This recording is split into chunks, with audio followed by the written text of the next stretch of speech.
very good day to you and welcome to Herman Manyora's YouTube channel. My name is Jadil Kabiro here for our usual political conversations to build this country.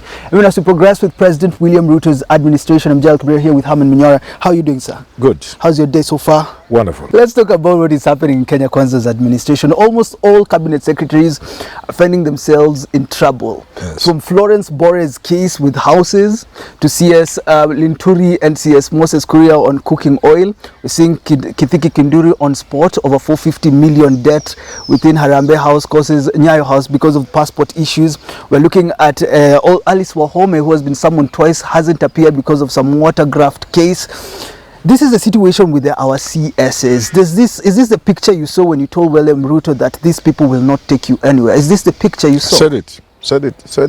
Oh. Said it. The times are hard, and we needed men and women of impeccable record, impeccable credibility, of integrity. Men and women who would help us navigate through these very rough times. And the sort of people William gave us, I said from the word go, they can be very good friends, but none of them can be a CS. None of them can be a CS, because these cases now, people are looking at our country, people are asking, will we have a future? When you look at all these cases, CSs speaking the way they are speaking, CSs behaving the way they are behaving, will we have a future? No. There was a country. There was a country. We no longer have a country. It's in past tense. We don't have a country. This is it. Look here. Never before in the history of this country have people been this angry. And I've explained this many times, but I can repeat it for the sake of the country. Even when we were doing very badly under Kenyatta 1, under Moi, let me tell you for a fact, the common people were not quite part of the anger. It was the leadership that was able to see the excesses of Jomo Kenyatta and the excesses of Daniel Arap Moi and put up a serious fight. It was the leadership. It was civil society. It was the church. It was brave politicians. Kenneth Matiba, Jaramogi Oginga Odinga, Martin Shikuku, you know, and the young thugs, Raila Odinga, James Orengo, Gitobu Manyara, Mukisa Kitui. It was leaders in church, civil society, and in politics. Those are the people who could see the country was going down, and they risked everything. But now, and this is never before, has the anger been felt and experienced and now being expressed by the people. So Ruto must know there's a big difference. It's not as people who fought Moi and Jomo Kenyatta were leaders. People who fought Moi were civil society. People who fought Moi were church leaders. Bishop Gitari, Alexander Muge, the late. Ndingi Mwana Nzeke of the Catholic Church. Timothy Njoya. Sheikh Balala. It was men of religion and church, specifically, mostly. It was civil society. Well, what is the worst that can happen if you continue ignoring this anger and bringing people and pointing people that you know are going to make people even more angry? What's the worst that can happen? No regime, no kingdom, no empire has ever survived when anger is not with a few leaders but with the people. The moment the people get angry, the moment the people are able to identify the problems afflicting them, you can't survive. And Ruto may not survive. You cannot survive when the people become conscious. You know, societies go through a lot of excesses, suffering. People can be slaves for hundreds of years. And there have been kingdoms where everybody was a slave. Feudal systems in Europe. Up to and only up to the point people are not conscious. But what is the moment the people become conscious, like the French Revolution, they can count 1, 2, 3. They presented a list of grievances on what were called kahias, I think. Once, and every Kenyan today, even the lowest in education, in everything, can say this budget is going to kill them.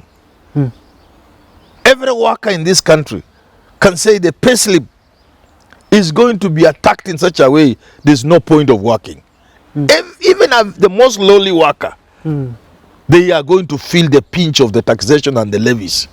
But you know, you can't survive I want that. to understand. I got a call from someone saying you're telling us CS Moses Kuria, for example, is intelligent. Yes. You're saying Kenya Kwanza has very good people. Yes. But you're also saying these people will not take the country to where it belongs. You see, intelligence. What do you mean? You know, look here. When I say somebody is intelligent, I mean they have the ability, mental ability, to perform a certain tasks. But that mental ability is overpowered by greed, Okay. which is human problem. Yeah. If you allow greed to overpower you, if you see the world in terms of billions of shillings, if you look at a cow and you can't allow it to belong to somebody, you want it to be in your homestead, then however much educated you are just useless. That's what I mean. There are people who should see better. It is these people who receive the harshest punishment from their creator, because God will ask them, I gave you a brain, you are able to see that your countrymen were suffering. Yeah. Despite that, you kept stealing from them. So Peter Pandei, Peter huko. Yeah. Ingia your room. Of course, you said in a lot of sarcasm that that we deserve these people. This is the Kenya we have. When you're speaking to Kini, with a lot of sarcasm. But what can be done? What is the solution now? It is not too late. I have read enough history to know kings have saved their kingdoms. It's never too late. If William Ruto wakes up today and reshuffles his government and brings in men and women who are able to handle these tough times, it's not too late for him. If William Ruto plays his politics right and sits down with people like Raila Odinga, it's not too late. If William Ruto is brave enough to face his supporters from outside the country, the IMF, the World Bank, the other nations, and tell them, thank you for your assistance. I love you people. You are great guys. We will work together, but not at the expense of my people. My people shall not die so that I please you. It's not too late. But you already said he's a captive in our other video, so you can get out of your captivity.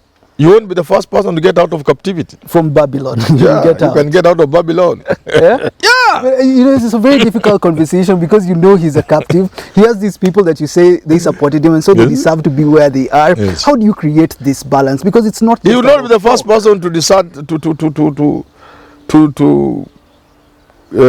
throw his propers under the bus. Moi was put up by what do you call this guy, Jonja and the rest, and Gigi and the rest. When the time came to shrug off, he just did like this and they fell down and he moved on. That's what politics is about. Yeah, you have to desert some people. You have to throw some people under the bus. Could it be in the greater good of the country? Yeah. Could it be that? But then for Ruto, it's so simple. You are the cabinet secretaries. Must you have such a people as cabinet secretaries, even if they are your friends? There's so much you can give them. They can do business. First, you can facilitate them. You can ease their way in doing business. Because they love billions, let them make billions. But let them give way to men and women who can help you run government.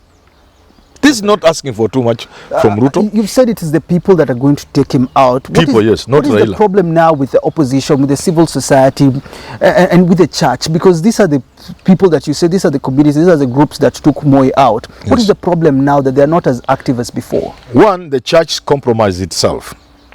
The civil society compromised itself. Why? When the rest of us were fighting Moi, other people were actually fighting tribe. It was simply tribalism. The moment that Kikuyu became president in the name of Mwai Kibaki, everything, they forgot. Everything had come good. Everything became good. Despite the fact that Kibaki's regime was the most corrupt regime since independence. You couldn't compare Kibaki's regime with Moi's. You have just talked about cabinet ministers involved in graft, in billions of shillings. Within 6 months of Kibaki's regime, paupers had become billionaires. Others were sweating so much. A guy I knew who used to hold a briefcase, carry somebody's briefcase. That guy was an MP. a rich man from Nyeri. I knew them very well. I used to like the joint. That guy had a joy. A guy who used to be sent in the car to bring a jacket for that rich guy. Within 6 months, he was one of the richest men in this country. And that's what you are witnessing today. So because these people want money, give them an opportunity to make money. Good business, even international business. But let them give way for people to run government. That's what I'm saying. Is there anything different with when you compare with Uhuru's time? Because people are still complaining with Uhuru that the dollar's gone tremendously high. What is different now? Or is it just politics? There are fundamental differences. First of all, the most fundamental difference are the times under which Uhuru served are not the times under which Ruto is serving. The full impact of COVID is now being felt. During Uhuru's time, COVID was there, but the full impact wasn't felt. This is the full impact now. What do you mean? There were job losses. I'm telling you now, globally, the full impact of the COVID pandemic is being felt. The impact of the Russian-Ukrainian war is being felt now. The impact of the dollar has never been this bad. Are you getting what I'm saying? The overall international global outlook in terms of business and the economy is so bad, it's affecting countries. The dollar is battering our shilling in a way it has never done before. So the times are so different that what Uhuru could get away with, Ruto cannot get away with. But is reshuffling the cabinet? It's not reshuffling. It's not reshuffling. I never talked of reshuffling. What do you mean? No. Get all of them out. I talk of a revolutionary way of looking at things. Mapinduzi ya kimawazo katika serikali. A paradigm shift. Even if Ruto were to get rid of all the ministers and he replaces them using the same paradigm, you'll get the same people. Only different names. Because if you ask somebody to give you a minister from Kisi, it cannot be beyond the Nyachai Sako, those people. In Busia, Western, Mudia, Wori, it will be the same. These people never get out of that Sako. So but Ruto got out of the circle now to get friends. But Uhuru got out of the circle, remember he brought technocrats. But nothing, never, the same. They were all brought. Who brought Matiangi? Must be Nyachai. It did just appear there. They are the same people. So what I'm saying, you need a paradigm shift.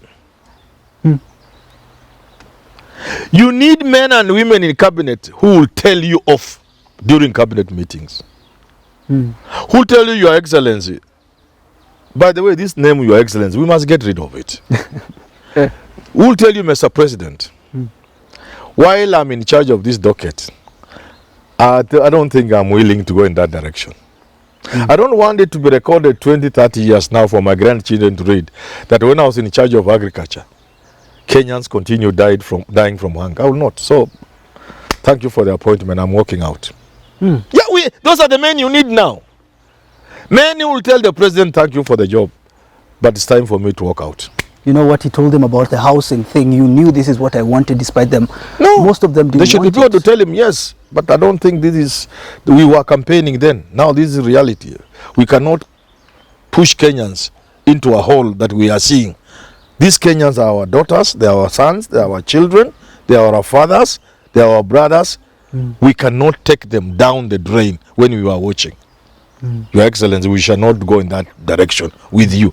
But more importantly, you need a man in the cabinet. If you give him a ministry, in 1 hour, he can tell you exactly what that ministry is about. What has been ailing that ministry since independence?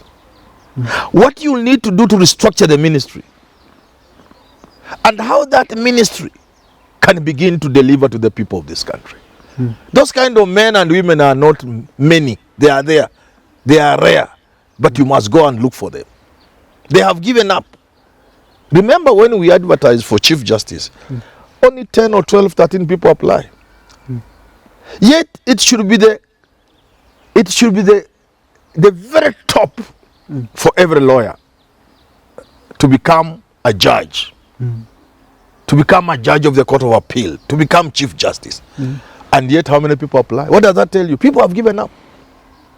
They know there's no point wasting your time applying for a job. It has its owners. So we must shift from there, so that even those men and women who are in some corner, minding their own business in some lab in Kemri, somebody can come up and tell this country, I want to be the minister in charge of health. And this is what I bring on board. Okay. So that even when the president in State House is having an interview session with one man who wants to be in charge of health, over breakfast, paka president andaka kumbe Kenya iko na watu kama hawa. You mean there are people like this in this country? Yani you leave, the president goes to his office shaking his head. You mean we have Kenyans like this? And they are there. So you have us to give people hope that they can apply for these jobs. Yes. That they can get them. And that interview is going to be a very serious interview. If I'm the president, you come for over breakfast. After shortlisting, I've checked, I've done my background. NIS has helped me, I know everything. Serious check background. Then I shortlist, then I call you, John, your day is tomorrow with the president for breakfast. But I think you're living in a different world. No, that's the world we must live in. Because and if you do not, let me tell you, if we don't go in that direction, we shall not have a country. You remember Raila had given most cabinet positions even before they were elected. Yeah. That's politics. That's what I'm saying. That was politics. In a different world. It is politics. And that's why this country might need a different person for president, other than this crowd we have. Maybe that's you. That's me. This can't be anybody else. Thank you so much for tuning in. Message for President William Ruto: start scouting, get the right people. That's from Herman Manyora. Until we do talk again, have yourself a lovely rest of your day.